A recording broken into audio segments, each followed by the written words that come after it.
Ciao mga tao, buongiorno! Thank you Lord sa isang bagong umaga at panibagong buhay na ipinahiram niyo sa bawat isa sa amin at sa aming buong sambahayan. For today's video, tara at samahan niyo kami ni Kulasa na mag-service. Meron na naman po kasing mag-iispesa or grocery ng mga tubig. So ito nga't kadadating lang natin. Ngayon lang ako nakapunta dito sa area na to. Meron pala ditong Hardee's sa may Loñones Sarda. Ito at may batang naiinip, gustong bumaba. No, dyan ka lang sa loob.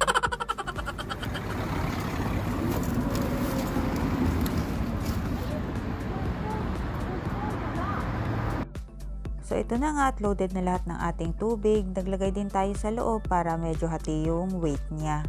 Kaya let's go at ihatid na natin sila pa uwi.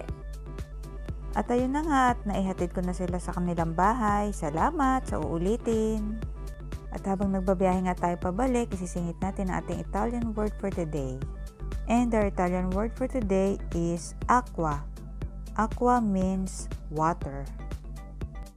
Then pagkatapos nga namin mag-service ni Kulasa ay dadaanan naman namin si Cecilia para mag-pick up kami ng mga t-shirts na gagamitin namin para sa family reunion. Ciao, baby! Sabi ko na't kasama ka eh. Yes.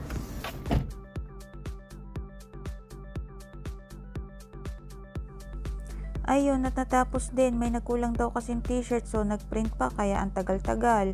Ayan, at hindi siya magkandadala eh. Basta ako magbibideo dito. Yeah! Ito na yung mga t-shirt. Iwan ko na sa'yo yung copy ha. Ay, ko pala yung mga t-shirt. Asan yung kaki? Ito yung atin. Oo. At pagkatapos nga namin mag-pick up ng t-shirts, ito at pupunta naman kami sa groceries para mamili ng mga gagamitin para sa reunion. Ang daming lakad! Ayun, at hindi na nag-i-enjoy si Kulasa sa kanyang pagkakaupo sa cart.